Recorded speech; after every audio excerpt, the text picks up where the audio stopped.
हाँ जी, टॉपिक कर रहे थे हम degrees of elasticity of demand. उसमें मैंने आपको डिग्रीज बताई थी मोर than unitary elastic and less than unitary elastic demand. आज हम कुछ पहले केसेस करने जा रहे हैं कि कहाँ पर आपकी डिमांड मोर इलास्टिक होगी, कहाँ पर आपकी डिमांड लेस इलास्टिक होगी। उसके लिए दो कॉलम बनाते हैं, more than unitary elastic and then we have less than unitary elastic, क्योंकि इसको लेके एग्जाम में क्वेश्चन आ जाते हैं।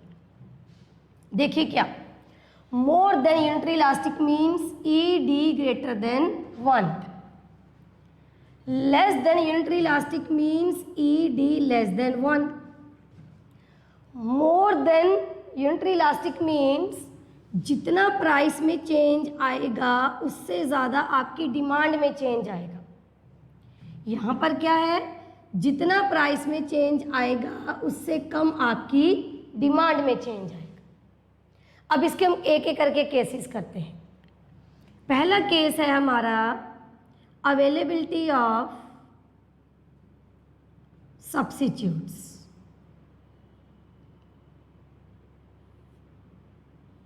अवेलेबिलिटी ऑफ सब्स्टिट्यूट मीन्स अगर किसी कॉमोडिटी के सब्स्टिट्यूट्स अवेलेबल हैं, फॉर एग्जांपल पेन के बहुत सारे सब्स्टिट्यूट्स अवेलेबल हैं।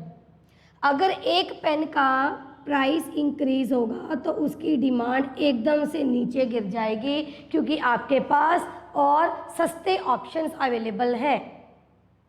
क्लियर है? मीन्स अगर सब्स्टिट्यूट्स अवेलेबल हैं तो उस केस में अगर उस प्रोडक्ट का प्राइस थोड़ा सा भी इंक्रीज होता है तो आप अपनी डिमांड को एकदम से कम कर देते हो, तो वहाँ पर आपकी डिमांड क्या होती है, मोर इलास्टिक। सिमिलरली ठीक इसका ऑपोजिट आ जाएगा, अगर तो नो सब्स्टिट्यूट है या लेस सब्स्टिट्यूट्स है, ऑप्शन ही नहीं है आपके पास, सब्स्टिट्यूट नहीं है, इलेक्ट्रिसिटी है, उसका कोई सब्स्टिट्यूट ही नहीं है, उस केस में अगर इलेक्ट्रिसिटी का रेट बढ़ता है तो आप डिमांड कम करोगे, लेकिन ज़्यादा कम नहीं कर पाते क्योंकि इसका कोई सब्स्टिट्यूट अवेलेबल नहीं है, और ये हमारी नेसेसिटी भी है। समझ में आ रही है? तो जहाँ सब्स्टिट्यूट्स अवेलेबल हैं वहाँ मोर इलास्टिक, जहाँ नहीं है वहाँ पर लेस इलास्टिक। सिमिलरली अगर तो कोई कॉमोडिटी, अगर हम बात करें nature of commodity, nature of commodity, commodity कौन सी है, लग्जरी।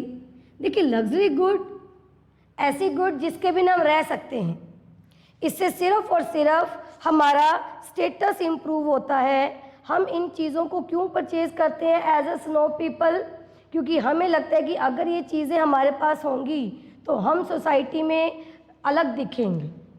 आप सिर्फ इसलिए परचेज करते हो luxury goods, otherwise luxury goods की कोई यूटिलिटी नहीं होती, कोई इम्पोर्टेंस नहीं होती। समझ में आ रही है बात? लग्जरी गुड्स हैं और साथ में हाई प्राइस्ड भी हैं, इन्हीं की बात लेके चलते हैं। लग्जरी गुड्स हैं, सिर्फ स्टेटस इम्प्रूव करती हैं। अगर हम नॉर्मल पर्सन की बात करें कोई यूज़फुल नहीं होती, ऑलरेडी हाई प्राइस कॉमोडिटीज़ होती हैं। तो इस केस में अगर इनका रेट थोड़ा सा भी बढ़ता है तो आप अपनी डिमांड एकदम से कम कर लेते हो, क्योंकि आपको इन चीज़ों की एमरजेंसी नहीं होती। क्या नहीं होती? एमरजेंसी नहीं होती। देखिए ये पॉइंट इंटरलेटेड है, एक तो ऐसी चीज़ें जो लग्जरी हैं और दूसरा हाई प्राइस्ड हो, तीसरा ऐसी चीज़ें जिसकी आपको कोई एमरजेंसी भी ना हो। एमरजेंसी नहीं है, इट मीन्स आप इसको क्या कर सकते हो, पोस्टपोन कर सकते हो आप इसकी नीड को, कि चलो आज नहीं कल ले लेंगे, हमें कौन सा एमरजेंसी है। समझ में आ रही है? तो उस केस में आपकी डिमांड क्या होएगी, मोर इलास्टिक। सिमिलरली यहाँ पर क्या होगा, नेचर ऑफ गुड में क्या आ गई, नेसेसरी गुड्स आ गई, जिसके बिना आप रह नहीं सकते। नेसेसरी यहीं पर मैंने आपको बता दिया। तो फॉर एग्जांपल इलेक्ट्रिसिटी है, एलपीजी है, पेट्रोल है, एक्सेट्रा। अगर कमोडिटी लो प्राइस है उस केस में भी ज़्यादा इफेक्ट नहीं आता डिमांड के ऊपर। प्राइस ऑलरेडी किसी चीज़ का कम है, थोड़ा सा बढ़ता है तो डिमांड कम करोगे, ह्यूमन नेचर है, लेकिन ज़्यादा कम नहीं करोगे क्योंकि ऑलरेडी इसका प्राइस बहुत कम है। उसके बाद अगर आपको एमरजेंसी है, आपने वो चीज़ लेनी है, मैंने मेडिसिन की एग्जांपल दी थी, मेडिसिन आपको एमरजेंसी में लेनी पड़ती है। आप ये नहीं बोल सकते कि इसका रेट ज़्यादा है, मैं आज नहीं, मैं एक हफ्ते बाद ले लूँगा। ठीक है, डॉक्टर ने अगर मेडिसिन दी हुई है, आपको 10 डोजेज़ लिख के दी हुई हैं, तो आप एक बार 5 डोजेज़ परचेज़ कर लोगे कि चलो कॉस्टली है, लेकिन लोगे तो सही। इट मीन्स एमरजेंसी की सिचुएशन में प्राइस बढ़ता है, डिमांड ज़्यादा कम नहीं होती। एमरजेंसी है तो आप उसको पोस्टपोन भी नहीं कर सकते। ये सारे पॉइंट इंटररिलेटेड है। क्लियर है? अब अगर मैं प्राइस को लेके बात करूं तो आपके सिलेबस में इसी से मिलता जुलता एक पॉइंट और दिया हुआ है। प्राइस को लेके क्या दिया हुआ है? हाई प्राइस कमोडिटी है, इट मीन्स ये आपकी इनकम का मेजर पोर्शन कंज्यूम कर रही है। तो यहाँ पर 6 पॉइंट क्या लिखेंगे? मेजर प्रपोर्शन ऑफ इनकम, कि ये आपकी इनकम का मेजर प्रपोर्शन कंज्यूम कर रही है। मान लो आपकी इनकम 10,000 है, ऐसा कोई प्रोडक्ट जो ऑलरेडी 5,000 का आप ले रहे हो, आपकी इनकम का आधा हिस्सा तो वो प्रोडक्ट ले ही रहा है, अगर वो और महंगा हो जाता है तो आप उसकी डिमांड कम कर देते हो। सिमिलरली लो प्राइस है तो यहाँ पर क्या है? Low proportion of your income share कर रही है, इसलिए ज़्यादा इफेक्ट भी नहीं आता। समझ में आ रही है बात? अब यहाँ पर पोस्टपोन वाला पॉइंट की बात करें, आप उस नीड को पोस्टपोन कर सकते हो। पोस्टपोन कब करोगे? जब आपके पास लॉन्ग पीरियड होता है। शादी पे जाना है, ड्रेस लेनी है, मार्केट में गए, ड्रेस आपको जो आपको चाहिए थी वैसी मिल रही है, लेकिन वो महंगी बहुत है। अभी शादी 6 महीने बाद है जहां आपने जाना है, इट मीन्स आपके पास लॉन्ग पीरियड है, सफिशिएंट टाइम है, तब आप क्या करोगे? अपनी नीड को पोस्टपोन कर रहे हो कि बाद में ले लेंगे। तो ये दोनों पॉइंट इंटररिलेटेड है। तो यहाँ पर पोस्टपोन नहीं कर सकते। क्यों नहीं कर सकते? क्योंकि आपके पास टाइम कम है, शॉर्ट पीरियड। इतना समझ में आया जी? चलिए आगे देखिए क्या दे रखा है। सब्स्टिट्यूट्स हमने कर लिए, position of a commodity in a consumers budget ये भी हमने कर लिया, नेचर ऑफ नीड ये भी हमने कर लिया, number of uses, okay, alternate uses. Alternate uses है किस कमोडिटी के? अल्टरनेटिव, जैसे मिल्क की एग्जांपल दी थी। मिल्क के केस में अगर दूध का रेट थोड़ा सा भी कम होता है तो इसके अल्टरनेट यूजेस होने के कारण आप इसकी डिमांड एकदम से बढ़ा देते हो। लेकिन वहीं पे अगर इसका कोई सिंगल यूज़ है उस केस में डिमांड बढ़ेगी, लेकिन इतनी नहीं बढ़ती क्योंकि उस कमोडिटी का सिंगल यूज़ है। क्लियर है? टाइम पीरियड मैंने आपको बता दिया, प्राइस रेंज भी अपना हो गया। 2 पॉइंट रहेगी इसमें, एक तो कंज्यूमर हैबिट और एक टाइड डिमांड। देखिए हैबिट है, आप उस चीज़ के बिना रह नहीं सकते, आप उसके हैबिचुअल हो चुके हो, आप उसके एडिक्ट हो चुके हो। तो अगर उसका प्राइस बढ़ता भी है, आपकी कंजम्पशन ज़्यादा कम नहीं हो सकती क्योंकि आपको उसकी आदत पड़ चुकी है, हैबिट के केस में ये लॉ अप्लाई नहीं होता। समझ में आ रही है? सिमिलरली अगर आपको हैबिट नहीं है, मैं कौन सा इस चीज़ के बिना मरा जा रहा हूँ, महंगा हो गया कोई बात नहीं। अब जैसे अनियन है, अनियन के रेट कई बार 100 रुपीज़ पर केजी हो जाते हैं। तो जिन लोगों को खाने में अनियन खाने की हैबिट होती है, जिसके बिना वो रह नहीं सकते, तो उस केस में प्राइस बढ़ता है, डिमांड कम होती है, लेकिन ज़्यादा कम नहीं कर पाते क्योंकि उनको आदत है खाने की। यहाँ पर जिन लोगों को नहीं आदत, कोई बात नहीं, 2-3 दिन नहीं खाएंगे, एक हफ्ता नहीं खाएंगे तो क्या होगा? उस केस में आपकी डिमांड मोर इलास्टिक होती है। समझ में आ रही है जी? चलिए नेक्स्ट अपने पास क्या है? Tied demand. देखिए टाइड डिमांड होती है, एक होती है इंडिपेंडेंट डिमांड। इंडिपेंडेंट डिमांड के केस में आपकी डिमांड मोर इलास्टिक होगी। इंडिपेंडेंट मीन्स आपने वो चीज़ अकेले ही परचेज करनी है, आपको उसके साथ कोई कॉम्प्लीमेंट्री प्रोडक्ट परचेज नहीं करना। तो यहाँ पर हम कॉम्प्लीमेंट्री की बात करेंगे। फॉर एग्जाम्पल इंडिविजुअल आप इंडिपेंडेंट कुछ भी ले सकते हो, लाइक आपको भूख लगी, आपने खाना परचेज करना है तो अकेला खाना ही परचेज करना है तो इंडिपेंडेंट है। आप उसमें भी देखोगे कि अच्छा जो मैं लेने जा रहा हूँ, ये पिज़्ज़ा खाने जा रहा हूँ, ये महंगा है, तो आप उसकी डिमांड कम कर दोगे, उसकी जगह पर आप उसको कोई जो सस्ता सब्स्टिट्यूट ढूंढ लोगे, इंडिपेंडेंट। लेकिन अगर कोई आपकी टाइड डिमांड है, टाइड डिमांड मीन्स जैसे पेन और इंक कॉम्प्लीमेंट्री की बात हो रही है, प्रिंटर और कार्ट्रिज, उस केस में ये डिमांड एक दूसरे के ऊपर डिपेंड करती हैं, लेस इलास्टिक होती हैं। मींस अगर कार्ट्रिज का रेट महंगा है और आपने प्रिंटर लेना है तो आप ज़्यादा नहीं सोचोगे क्योंकि ये तो चीज़ आपको लेनी ही है, ये टाइड है। टाइड के केस में आपकी डिमांड क्या होती है, लेस इलास्टिक होती है। समझ में आ रहा है? चलिए, इतना क्लियर हो गया जी आप लोगों को। आगे देखिए, ये चैप्टर स्टूडेंट्स थोड़ा सा बड़ा है तो उसको पेशेंस के साथ ही हम करेंगे। तो टाइड डिमांड के मीन्स कॉम्प्लीमेंट्री के केस में आपकी डिमांड क्या होती है, लेस इलास्टिक। नेक्स्ट टॉपिक देखिए हमारा क्या है, ये जो मैंने अभी आपको करवाए हैं पॉइंट्स, इसको लेके जब हम प्रैक्टिस करेंगे या इवन आपकी बुक में भी डाले हुए हैं क्वेश्चंस, तो वहाँ पर आपको बताना पड़ेगा कि किस केस में आपकी डिमांड मोर इलास्टिक होगी या किस केस में आपकी डिमांड लेस इलास्टिक होगी। चलिए, अब हम कर रहे थे, हाँ जी, जसलीन कह रहे हैं कि मैम नंबर ऑफ यूजेस वाला जो पॉइंट है वो रिपीट कर दो। देखिए, नंबर ऑफ यूजेस वही है जिसके अल्टरनेट यूजेस हैं। मैंने आपको बार बार बताया, जैसे मिल्क है और इधर ले रहे हैं हम टी, मिल्क के अल्टरनेट यूजेस हैं, बहुत सारी चीज़ें आप इससे बना सकते हो। अगर दूध वाला दूध का रेट कम करता है, अभी गर्मी भी चल रही है, तो आप क्या कहते हो कि चलो अब रेट कम है, पहले 50 रुपये ये लीटर दिया करता था, अब ये 40 रुपये दे रहा है। क्लियर है? तो आप क्या करोगे, ये सोच के कि इसके अल्टरनेट यूजेस भी हैं, आप इसकी डिमांड बढ़ा देते हो। पहले आप 2 kg ले रहे थे, जब 50 रुपीज़ पर लीटर था, 2 लीटर आप दूध ले रहे थे, अब ये 40 रुपीज़ रह गए हैं, तो आपने इसकी डिमांड कितनी कर दी, 4 लीटर। क्यों? क्योंकि इसके अल्टरनेट यूजेस हैं। लेकिन टी जिसका सिंगल यूज़ है, सिर्फ चाय बनाने के काम आती है चाय पत्ती और किसी काम में नहीं आती, इस केस में अगर इसका रेट कम होगा तो आप डिमांड बढ़ाओगे, लेकिन ज़्यादा नहीं बढ़ा पाओगे क्योंकि आप इसका स्टॉक ज़्यादा ला के घर पे करोगे क्या, इसका यूज़ तो सिंगल है, दूध तो फिर भी काम आ जाएगा, कितनी चीज़ें बन जाती हैं। क्लियर है जी?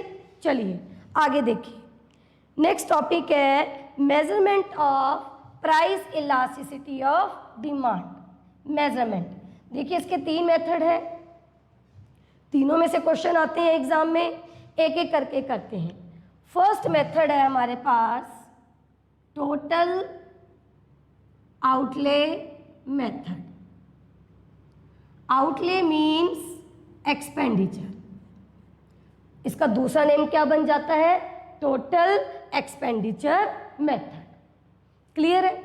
अब देखिए, हमारा जो एक्सपेंडिचर है मीन्स हम जो पैसे खर्च करते हैं, तो वो किसी की क्या बनती है, इनकम। हमारे एक्सपेंडिचर किसी की क्या होते हैं, इनकम। तो इसलिए इस मेथड का एक और नाम क्या पड़ जाता है, टोटल रेवेन्यू मेथड। 3 नेम है इसके, और पेपर में ज़्यादातर क्वेश्चन रेवेन्यू के नाम से ही आता है कि टोटल रेवेन्यू मेथड में इसको कैसे कैलकुलेट करेंगे। तो ये आपको पता होना चाहिए कि किस मेथड की बात हो रही है। आउटले भी है, एक्सपेंडिचर भी है और रेवेन्यू भी है। अब इसकी बात करते हैं, एक्सपेंडिचर हम कैसे कैलकुलेट करते हैं डिमांड के केस में। एक्सपेंडिचर कैसे कैलकुलेट करेंगे, हाँ जी मैं आपको बाद में बताती हूँ, टाइट डिमांड, पहले इस टॉपिक को पूरा कर लें। एक्सपेंडिचर को कैसे कैलकुलेट करेंगे, अगर प्राइस 1 है, आप यहाँ पर 7 कॉमोडिटीज़ परचेज कर रहे हो, प्राइस 1 पर आप 6 ले लेते हैं, चलो आप प्राइस 1 पर 6 कॉमोडिटीज़ परचेज कर रहे हो, 6 यूनिट परचेज कर रहे हो, तो यहाँ पर आपने टोटल कितने खर्च करे, प्राइस 1 यूनिट का 1 है, 6 यूनिट ले रहे हो, जब आप इसको मल्टीप्लाई करोगे तो क्या आ जाता है हमारा एक्सपेंडिचर, दैट इज 6। तो 6 रुपीज़ आप स्पेंड कर रहे हो, तो ये आपका एक्सपेंडिचर है और यही किसी की क्या है, रेवेन्यू और इनकम। जब प्राइस ₹2 हुआ, आपने अपनी डिमांड कम कर दी, कितनी, 5। अब आप कितना खर्च कर रहे हो, ₹10। एक्सपेंडिचर आपके बढ़ गए, प्राइस बढ़ा, डिमांड कम कर दी, लेकिन एक्सपेंडिचर बढ़ गए। क्यों बढ़ गए, अभी इसका रीज़न बताते हैं। प्राइस 3 है, डिमांड और कम कर दी, एक्सपेंडिचर 12 है, प्राइस 4 है, डिमांड कम कर दी, एक्सपेंडिचर सेम है, प्राइस 5, यहाँ पर 2, एक्सपेंडिचर कम हो गए 10, 6, 1, एक्सपेंडिचर 6। तो ये सिंपली आपको एक टेबल बनाना है। टेबल में क्या है, पेपर में जब भी इसका पहले क्वेश्चन आएगा, और आता ही है फॉर श्योर, एक क्वेश्चन तो आता ही है, तो अगर आपको ना समझ में आए तो आप इसका रफ में एक टेबल बना के देखोगे। टेबल बड़ा इजी है, पहले असेंडिंग ऑर्डर में जाना है 1 to 6, फिर डिसेंडिंग ऑर्डर में जाना है 6 to 1, और आपको इसको मल्टीप्लाई करना है। इतना समझ में आ गया। अब हम यहाँ पर 3 डिग्रीज को मेजर करेंगे, कौन सी, =1, >1 और <1। तीनों में से ही क्वेश्चन आ जाता है।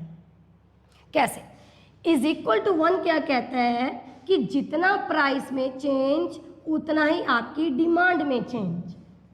पता कहाँ से चलेगा, इस मेथड में हम रिलेशनशिप करेंगे between price and expenditure. Quantity को भी ध्यान में रखेंगे, लेकिन रिलेशनशिप किसके बीच में होगा, प्राइस और एक्सपेंडिचर के बीच में। इन दोनों के रिलेशनशिप से बताएंगे कि डिग्री कौन सी है। जितना प्राइस में चेंज उतना क्वांटिटी में चेंज पता चलेगा हमारे एक्सपेंडिचर से। कैसे, यहाँ से कैसे पता चलेगा, प्राइस जब ₹3 था, आप डिमांड कर रहे थे 4 यूनिट और आपका एक्सपेंडिचर कितना था, 12। प्राइस 3 से 4 हो गया, बढ़ गया, डिमांड आपने कम कर दी, इतनी कम करी कि अभी भी आपका एक्सपेंडिचर कितना है, सेम। मीन्स अगर प्राइस कम था तब भी आप 12 रुपीज़ स्पेंड कर रहे थे, जब प्राइस बढ़ गया तब भी आप 12 रुपीज़ स्पेंड कर रहे हो। इट मीन्स आपने अपनी डिमांड को इक्वल प्रोपोर्शनेट पे कम कर दिया कि आपके एक्सपेंडिचर अभी भी सेम है।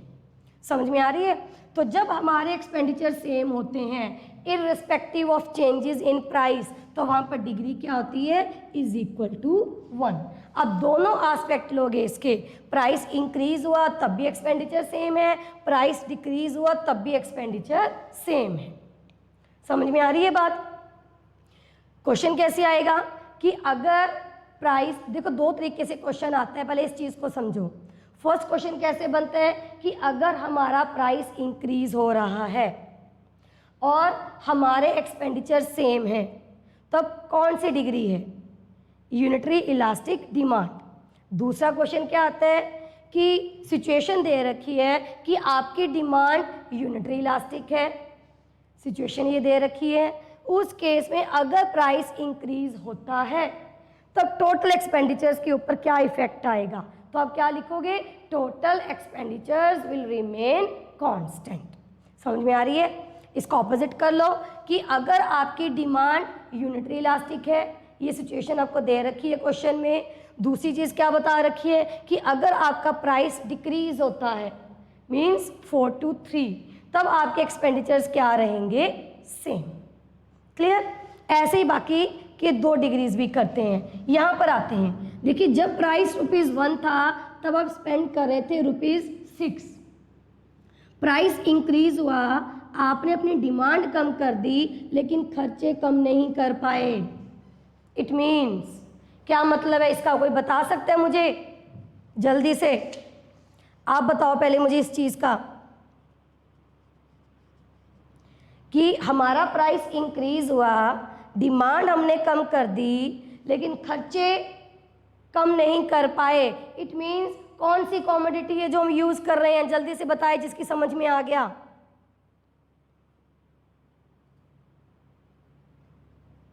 हाँ जी प्लीज़ बता सकते हो। Yes, less than unitary elastic demand, very good. It means ये कॉमोडिटी हमारी नेसेसिटी है, हम इसके बिना रह नहीं सकते। डिमांड कम करी लेकिन ज़्यादा कम नहीं कर पाए, पता कहाँ से चलेगा? एक्सपेंडिचर से। पता कहाँ से चलेगा? एक्सपेंडिचर से। अगर प्राइस इंक्रीज होने के बाद भी आपके एक्सपेंडिचर कम नहीं होते, इट मीन्स आपकी डिमांड लेस इलास्टिक है। समझ में आ रही है? ED less than 1। आगे देखिए, नेक्स्ट केस करते हैं। अब देखिए यहां पर क्या हुआ, नेसेसिटी है। एक और चीज सुनो, नेसेसिटी है, नेसेसिटी या नेसेसरी गुड्स कि हम नेसेसरी गुड्स के ऊपर हम उतना ही स्पेंड करते हैं जितना हमें ज़रूरत होती है।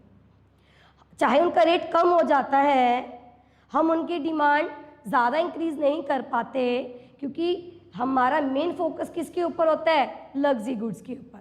नेसेसरी गुड्स के ऊपर इतना इफेक्ट आता ही नहीं। अब आप इसको ऑपोजिट करके देखना, प्राइस जब 2 से 1 हुआ, आपने अपनी डिमांड बढ़ा दी लेकिन ज़्यादा नहीं बढ़ाई। कहाँ से पता चलेगा? अगेन एक्सपेंडिचर से, क्योंकि एक्सपेंडिचर पहले आपके 10 थे, अब आपके कितने हैं?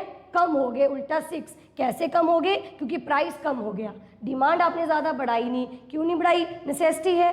नेसेसिटी तो अगर उसका रेट बढ़ जाता है तब भी आपने उतनी ही लेनी है, थोड़ी बहुत आप उसकी डिमांड कम कर देते हो, तो नेसेसिटीज़ में ज़्यादा इफेक्ट नहीं आता। क्लियर? अब लास्ट केस करते हैं इसका। देखिए प्राइस 5 to 6 हुआ, डिमांड आपने कम कर दी, इतनी कम कर दी कि आपने अपने एक्सपेंडिचर्स भी कंट्रोल में कर लिए। मींस आपके एक्सपेंडिचर पहले ₹10 थे, अब आपके एक्सपेंडिचर कितने हैं? ₹6। इट मींस प्राइस बढ़ने से डिमांड कम कर दी लेकिन आप अपने एक्सपेंडिचर्स को कंट्रोल नहीं कर पाए। क्यों नहीं कर पाए? क्योंकि आप ये जो चीज़ें हैं या तो ये लग्जरी हैं, यहाँ पर देखिए क्या है, सॉरी प्राइस इंक्रीज हुआ, डिमांड कम कर दी, इतनी कम कर दी कि आपने एक्सपेंडिचर्स भी कम कर लिए। एक्सपेंडिचर कम कर लिए, इट मीन्स ये चीज़ आपकी नेसेसिटी नहीं है, आप इसके बिना रह सकते हो, आप इसको पोस्टपोन कर सकते हो। तो ये कमोडिटी कौन सी हो गई? लग्जरी। इट मीन्स यहाँ पर डिग्री कौन सी हो गई? Greater than 1। समझ में आया? अगर प्राइस के इंक्रीज होने से हमारे खर्चे कंट्रोल हो जाते हैं, इट मीन्स हमें उसकी इमरजेंसी नहीं है, हम उस नीड को पोस्टपोन कर सकते हैं। या वो हाई प्राइस कमोडिटी है, या वो लग्जरी कमोडिटी है, या उसके सब्स्टिट्यूट्स अवेलेबल हैं, तभी हमने उसकी जो रेट है वो एक्सपेंडिचर है वो कम कर दिए। तो यहाँ पर डिग्री क्या आएगी हमारी? Greater than 1। बताइए ये मेथड आपको क्लियर हो गया? Total expenditure method. चलिए अब आगे बढ़ने से पहले मैं आपको बताती हूँ, नितिका पूछ रही है कि मैम टाइड डिमांड क्या होती है। देखिए टाइड डिमांड जो किसी से जुड़ी हुई है, जो किसी और डिमांड के ऊपर डिपेंडेंट है।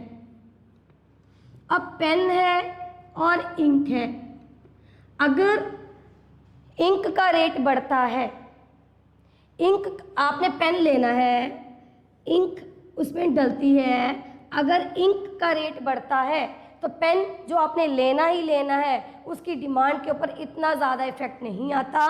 मीन्स इंक का जो बढ़ा हुआ प्राइस है वो पेन की डिमांड के ऊपर ज़्यादा इफेक्ट नहीं करता, करेगा लेकिन ज़्यादा इफेक्ट नहीं करता, क्योंकि ये क्या है? टाइड डिमांड है। अगर अकेली इंक लेनी होती फिर आप कंसीडर करते कि हाँ मुझ इंक का रेट कितना है, महंगी है तो मैं अभी नहीं लूँगी या अभी नहीं लूँगा, लेकिन आपने क्या लेना है? पेन। तो पेन में ही इंक है, तो अकेली इंक की कॉस्ट का आप क्या करोगे? अकेली इंक का प्राइस आप क्या करोगे? तो उस केस में आपकी यहाँ पर डिमांड जो होती है वो क्या होती है? Less elastic. चलिए आगे देखिए, ये तो मेथड हो गया हमारा। देखिए इस मेथड में ना आपको डायग्राम बना के दिखा रखी हुई है, जो मैंने ये किया हुआ है अभी। टोटल आउटले डायग्राम कर भी सकते हैं, नहीं करनी तो छोड़ भी सकते हो, वही दिखा रही थी जी आपको। चलिए यहाँ पर क्या है? एक्स एक्सिस पर आप क्या लोगे?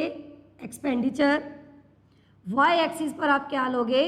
प्राइस, क्योंकि हम प्राइस और एक्सपेंडिचर की रिलेशनशिप की ही बात कर रहे हैं। देखिए प्राइस 1 2 3 4 5 6, एक्सपेंडिचर कितने हैं? 2 4 6 10 12। जब प्राइस 1 है तो एक्सपेंडिचर कितने हैं 6, ये पॉइंट लगा दिया। 2 है तो एक्सपेंडिचर कितने हैं 10, 3 पर कितने हैं 12, 4 पर भी कितने हैं 12, एंड देन 5 पर है 10, 6 पर है 6। तो ये कुछ इस तरीके से आपकी डायग्राम बनेगी। समझ में आ रही है? ये जो क्वेश्चन है ये क्या शो करता है कि प्राइस इंक्रीज हो रहा है लेकिन एक्सपेंडिचर सेम है, तो यहाँ पर डिग्री क्या है इज इक्वल टू 1। यहाँ पर क्या है प्राइस इंक्रीज हो रहे हैं, साथ में खर्चे भी इंक्रीज हो रहे हैं, इट मीन्स आपकी डिग्री कौन सी है लेस देन 1। प्राइस इंक्रीज हो रहा है, एक्सपेंडिचर्स डिक्रीज हो गए, डिग्री क्या है ग्रेटर देन 1। क्लियर है जी? चलिए आगे देखिए। नेक्स्ट मेथड है हमारे पास point elasticity method. Second, point elasticity method. Point elasticity method also called geometric method.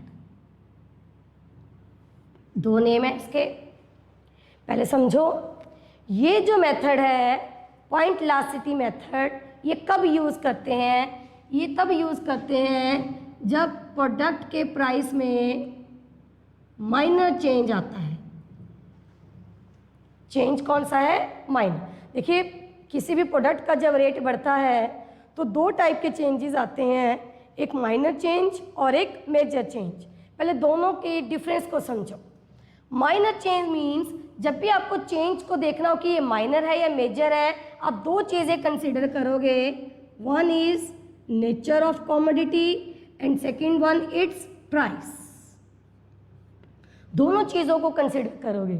For example nature of commodity means commodity क्या है हमारे पास? पेंसिल। पेंसिल है, पेंसिल का प्राइस ₹4 है। अब क्वेश्चन ये आया कि पेंसिल जिसका प्राइस ₹4 है, अब इस क्वेश्चन में आपको नेम दिया जाएगा।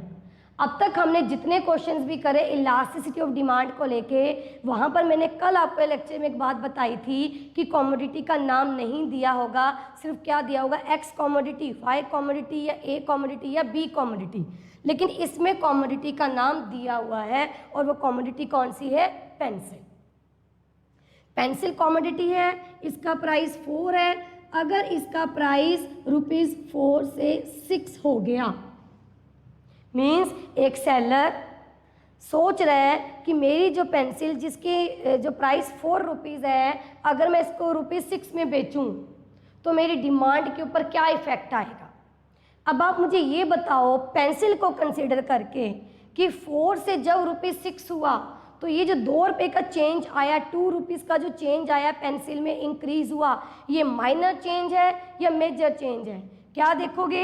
एक तो यहाँ का गैप कितना ₹2, कंपैरिजन किसके साथ करोगे? ₹4 के साथ। बताएं, जो चीज़ पहले ₹4 की थी अब वो 6 की हो गई, मीन्स ₹2 का उसमें एडिशन हो गया, वो माइनर चेंज है या मेजर चेंज है? वेरी गुड, मेजर चेंज है। समझ में आ रही है? तो उस केस में हम ये मेथड नहीं लगाएंगे, मेजर में ये नहीं लगाएंगे। माइनर कौन कह रहा है? माइनर कैसे हो गया? चलिए यस मेजर। उस केस में हमारे पास नेक्स्ट मेथड है that is arc elasticity method. उसको लेके पेपर में प्रैक्टिकल क्वेश्चन आता ही आता है। अब इसका देखो फिर पॉइंट कब यूज़ करेंगे। अभी मैं एक दो एग्जांपल और देती हूँ। फॉर एग्जांपल पिज़्ज़ा है, पिज़्ज़ा का रेट पहले 200 था, अब उसका रेट सेलर 100 करने की सोच रहा है। अगेन माइनर चेंज है या मेजर चेंज? मेजर चेंज है। 50% से रेट कम हो गई। थिएटर की टिकट है, मूवी टिकट है, 120 की थी, 120 से ₹200 हो गई, मीन्स ₹80 बढ़ गए इसमें। अगेन कौन सा चेंज है? माइनर या मेजर? मेजर चेंज है। तो माइनर चेंज कौन सा हुआ? माइनर चेंज के एग्जांपल क्या है कि एक ऑटो प्रोड्यूसर है, कार मैन्युफैक्चर कर रहा है, कार, ऑब्वियसली आपको पता है कि कार की जो मिनिमम कीमत है वो भी कितनी है, 3 लाख से कम कोई कार नहीं है, ठीक है। कार ऑटो प्रोड्यूसर कार के रेट में 100 रुपीज़ इंक्रीज करने की सोच रहा है। अब बताओ ये माइनर चेंज है या मेजर चेंज है? कार के पीछे, कार के रेट के पीछे अगर 100 रुपये बढ़े तो माइनर चेंज है या मेजर चेंज है? जल्दी से बताओ। यस, माइनर चेंज है। अब माइनर चेंज, इसमें ये मेथड लगाएंगे हम, पॉइंट इलास्टिसिटी मेथड। देखिए इस टॉपिक को लेके प्रैक्टिकल क्वेश्चन नहीं आता, पॉइंट को लेके इसमें जो 2-3 थ्योरेटिकल क्वेश्चन बनते हैं वो हम अभी आपको बता दूंगी करवाते करवाते। पहला क्वेश्चन तो ये बन गया कि इसका दूसरा नेम क्या है, जियोमेट्रिक मेथड। दूसरा क्वेश्चन ये बन गया कि ये कब यूज किया जाता है, माइनर चेंजेस के लिए। तीसरा क्वेश्चन बनता है इसके फॉर्मूला को लेके। फॉर्मूला क्या है, lower segment upon upper segment. Lower segment, segment means portion, upon upper segment. ये थर्ड क्वेश्चन हो गया। फोर्थ क्वेश्चन कहाँ से बनेगा, इसकी डायग्राम से। देखिए इस मेथड में हम 5 डिग्रीज को मेज़र करेंगे जो हमने कल डिस्कस की थी। ये मेथड क्या है, इसमें डायग्राम क्या है, जो हमारी डिमांड कर्व है ये दोनों एक्सिस को टच करेगी। अदरवाइज हमारी डिमांड कर्व किसी भी एक्सिस को टच नहीं करती, क्योंकि किसी भी एक्सिस को टच करना एक चीज़ का ज़ीरो हो जाना मीन्स, अगर यहाँ पे टच कर रही है तो x ज़ीरो हो रहा है, अगर x को टच कर रही है तो y ज़ीरो हो रही है। और ना ही हमने प्राइस ज़ीरो लिया था, ना ही हमने डिमांड ज़ीरो ली है। ना तो आपकी डिमांड ज़ीरो होती है, ना ही आपका प्राइस ज़ीरो होता है। समझ में आ रही है बात? लेकिन इस क्वेश्चन में, इस मेथड में हम डिमांड कर्व करेंगे जो कि दोनों एक्सिस को टच करती हो। अब इस पे हम 5 पॉइंट लेंगे, A, B, C, D और E, क्योंकि मेथड का नेम क्या है, पॉइंट मेथड। तो 5 पॉइंट्स हमने ले लिए। अब हर एक में माइनर चेंजेस को डिस्कस करेंगे। 5 डिग्रीज है, 5 पॉइंट हमने ले लिए। C इसके मिड में आता है। फॉर्मूला क्या है, lower segment upon upper segment. अगर आपने देखना हो कि पॉइंट C पर कौन सी डिग्री आती है, तो C का जो लोअर पोर्शन है वो क्या है, CE। अपर पोर्शन क्या है, AC नहीं लिखोगे, C से ही जाओगे, CA। तो C जो कि बिल्कुल मिड में है, इक्वल में है, तो आंसर क्या आ गया आपका यहाँ पर, 1। नहीं समझ में आता, सिर्फ आप लोगों की क्लैरिफिकेशन के लिए हम हर एक पॉइंट को 2-2 नंबर दे देते हैं, हर एक पार्ट को। तो टोटल कितने मार्क्स हो गए, 8। क्लियर? अब CE कितना नंबर का है, 4, CA 4, तो आंसर आपका क्या आ गया, 1।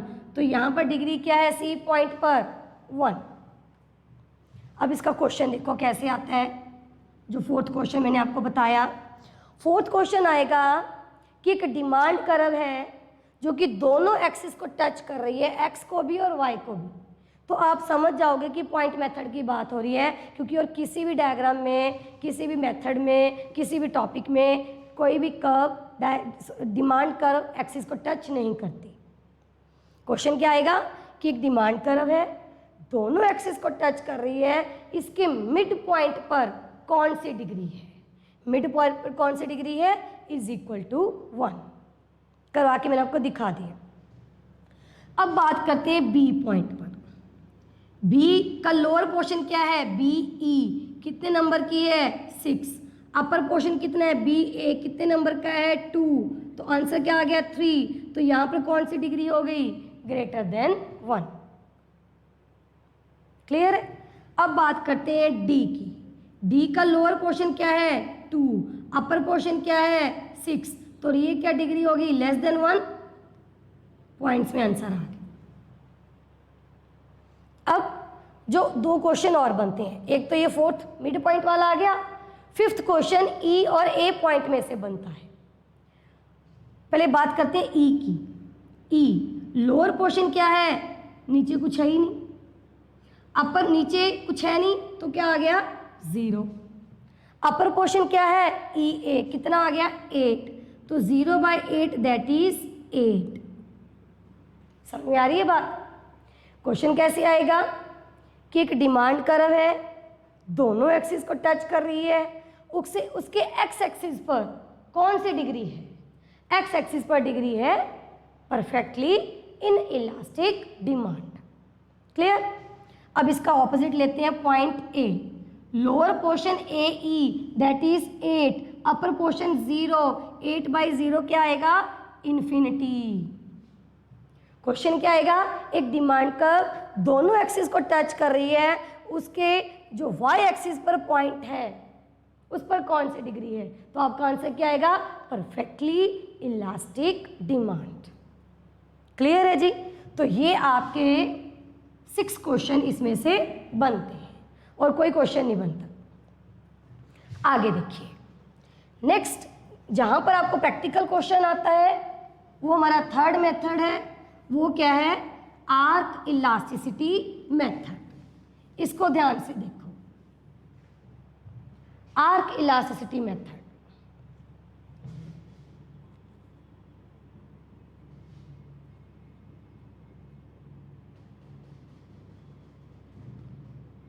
अगेन ये किसके लिए यूज हो रहा है, मेजर चेंजेस के लिए। ये मैंने आपको बता दी, वो माइनर चेंज थे, ये मेजर चेंज है। हाँ जी, लास्ट वाला क्या बता दूं इसमें, लास्ट वाला ये ए पॉइंट बताना है क्या मुझे, भूषण बताइए लास्ट वाला कौन सा पॉइंट कह रहे हो, ए पॉइंट पर?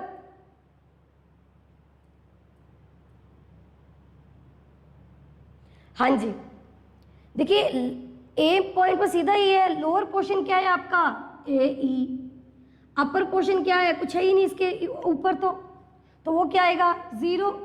तो ए ई कितने मार्क्स का है 8, ऊपर पोर्शन क्या है 0, तो 8/0 क्या आ गया इन्फिनिटी। सिंपल, कुछ भी नहीं है इसमें। तो आगे देखिए, arc elasticity method major changes के लिए। मेजर चेंजेस मैंने अभी आपको एग्जांपल दी थी कि पेंसिल का रेट 4 है, 4 से 6 हो गया, पिज़्ज़ा का रेट 200 है, 200 से 100 हो गया, थिएटर की टिकट 120 है, 120 से 200 हो गया। तो इस क्वेश्चन में आपको कॉमोडिटी का नेम दिया जाएगा, नेम ऑफ द कॉमोडिटी। समझ में आ रही है? अब देखिए, पहले तो फॉर्मूला समझिए इसका, आर्क इलास्टिसिटी मेथड का, Q minus Q1 upon Q plus Q1 into P plus P1 P minus P1। ये फॉर्मूला आपको लर्न करना है। समझ में आ रही है जी? ये फॉर्मूला आपको लर्न करना है। अब पहले क्वेश्चन देखो क्या है, एग्जाम्पल लेते हैं। क्वेश्चन क्या है कि मूवी की टिकट जब ₹120 थी तब जो नंबर ऑफ पर्सन्स थिएटर में आ रहे थे वो थे 200। अब वही मूवी की टिकट जो इसका नया प्राइस आया है वो 200 रुपीज़ हो गया, कर दिया हमने। अब जो नंबर ऑफ पर्सन्स है वो कितने रह गए हमारे थिएटर में 100। ये क्वेश्चन है। फिर आगे क्या कहता है question, calculate price elasticity of demand, सिर्फ इतना। अब क्वेश्चन क्या है, इलास्टिसिटी कैलकुलेट करनी है। इलास्टिसिटी कैलकुलेट करनी है तो आपके पास सिंपल जो कल मैंने प्रोपोर्शनेट मेथड बताया था वो भी है। वो कौन सा मेथड था हमारे पास, change in quantity demanded upon change in price, original price and original quantity. लेकिन अब ये नहीं लगाएंगे, ये वाला मेथड लगाएंगे। पता कैसे चलेगा, क्योंकि इस वाले क्वेश्चन में कमोडिटी का नेम दिया होगा। अगर तो कॉमोडिटी का नेम नहीं दिया, सिंपल यहाँ पर टिकट ना होता, सिर्फ लिखा होता एक्स कॉमोडिटी जिसका रेट 120 था, उसके यूनिट बिक रहे हैं 200, फिर इसका नया प्राइस 200 हो गया, इसके यूनिट बिक रहे हैं 100, तब आप ये मेथड लगाओगे। लेकिन जब कॉमोडिटी का नेम दिया हुआ है फिर हम कौन सा मेथड लगाएंगे? आर्क। एग्ज़ाम में जब आपको इस टाइप का क्वेश्चन आएगा और आता भी है तो ऑप्शन दोनों पड़ी होंगी। अगर आप इस मेथड से कैलकुलेट करते हो तो इसका आंसर भी ऑप्शन में पड़ा होगा, अगर आप इससे कैलकुलेट करके देखोगे तो इसका आंसर भी ऑप्शन में पड़ा होगा। आपको लगेगा कि मेरा आंसर सही है, ये आपको कंफ्यूज करने के लिए वो ऐसा करेंगे। अब देखना आपको ये है कि इसमें मेथड मुझे कौन सा लगाना है। बार बार बता रही हूँ कि अगर कॉमोडिटी का नाम दिया गया है तब हम मेथड लगाएंगे आर्क, अगर नहीं दिया गया तब हम सिंपल मेथड लगाएंगे। समझ में आ रही है बात? अब Q का मतलब ओरिजिनल क्वांटिटी, पहले वाली। Q1 का मतलब सब्सीक्वेंट क्वांटिटी 100। P का मतलब पहले वाला प्राइस, P1 का मतलब नया प्राइस। अब यहाँ पर आप इसकी वैल्यूज पुट करोगे। Q कितना है? नया पुराना 200 minus 100 upon 200 plus 100 into price 120 plus 200 upon 120 minus 200। देखिए यहाँ पर आप अगेन माइनस के साइन को इग्नोर करोगे। क्यों करोगे? क्योंकि बात किसके बीच में हो रही है? अगेन प्राइस और डिमांड के बीच में बात हो रही है, तो इन्वर्स रिलेशनशिप है, नेगेटिव में ये नहीं निकलता, तो उससे बचने के लिए हम माइनस के साइन को इग्नोर कर देंगे। सिंपल आप इसका जो है कोएफिशिएंट वो आप निकाल लोगे। क्या निकल के आया यहाँ पर? 100 अपॉन 300 इंटू 320 अपॉन 80। क्लियर है? अब इसको आप सॉल्व कर लो। 4/3 सिंपल, ये आपका इलास्टिसिटी है 1 पॉइंट समथिंग। क्लियर है? समझ में आया कि आर्क मेथड कहाँ लगाओगे? आर्क मेथड लगाओगे जब आपको कॉमोडिटी का नेम दिया गया है। ये फॉर्मूला आपको लर्न करना है। ये हमारा सिंपल प्रोपोर्शनल मेथड है, ये तब लगाएंगे जब कॉमोडिटी का नेम गिवन नहीं है।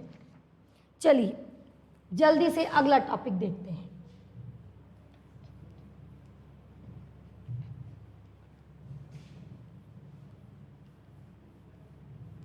नेक्स्ट क्या है हमारे पास?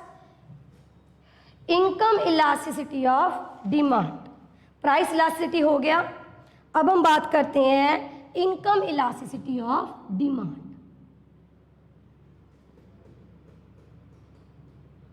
अच्छा अब ये बता दीजिए मुझे कि इनकम और डिमांड के बीच में क्या रिलेशनशिप करवाया था मैंने आपको? इनकम और डिमांड के बीच में क्या रिलेशनशिप करवाया था? पॉजिटिव। तो यहाँ पर क्या बन गया? Income elasticity of demand denoted by EY। Positive है तो पॉजिटिव होने के कारण यहाँ पर नेगेटिव के साइन का कोई चक्कर नहीं है। अब यहाँ पर फॉर्मूला क्या बन जाएगा? Percentage change in quantity demanded due to percentage change in income. अगर तो परसेंटेज है, नहीं है तो प्रोपोर्शनल मेथड है। क्या? Change in quantity demanded upon change in income into original income and original quantity demanded. समझ में आया? अब यहाँ पर एक ही चीज़ ले रहे हैं, एक ही इनकम ले रहे हैं, उसके ऊपर आप कितनी डिमांड कर रहे हो, इसलिए वर्ड यहाँ पर क्या यूज़ कर रहे हैं? Quantity demanded. अगर अदर फैक्टर्स, बहुत सारे फैक्टर्स मिलकर असर डालते हैं, फिर हम सिर्फ क्या लेंगे? डिमांड। अब ये जो इनकम इलास्टिसिटी ऑफ डिमांड है, इसको हम 3 पार्ट में डिवाइड करेंगे। फर्स्ट पार्ट है हमारा positive income elasticity of demand, दूसरा पार्ट है zero income elasticity of demand, तीसरा पार्ट है negative income elasticity of demand. पहले हम पॉजिटिव का करते हैं। Positive income elasticity of demand means जिसमें आंसर आपका पॉजिटिव आता है और ग्रेटर देन 0 आता है। तो 3 डिग्रीज हैं। Income elasticity of demand is equal to 1। Is equal to 1 means जितना इनकम में चेंज उतना ही आपकी डिमांड में चेंज।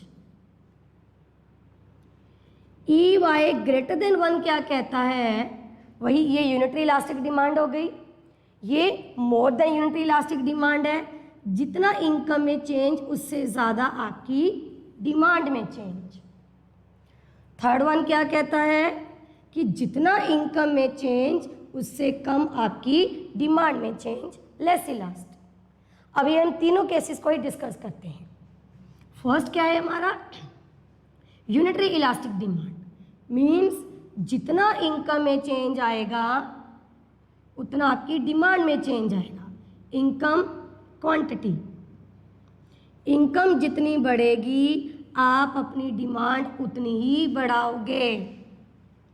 पता कैसे चलेगा कि आपका गैप सेम है कि नहीं है, यहाँ पर डिमांड कर्व ऑब्वियसली अपवर्ड बनेगी due to positive relationship, upward है, ये तो बन गई आपकी डिमांड कर्व। देखने के लिए कि इक्वल है चेंज है या ग्रेटर है या लेस देन है, उसके देखने के लिए आप इस लाइन को डॉटेड में आगे लेके आओगे।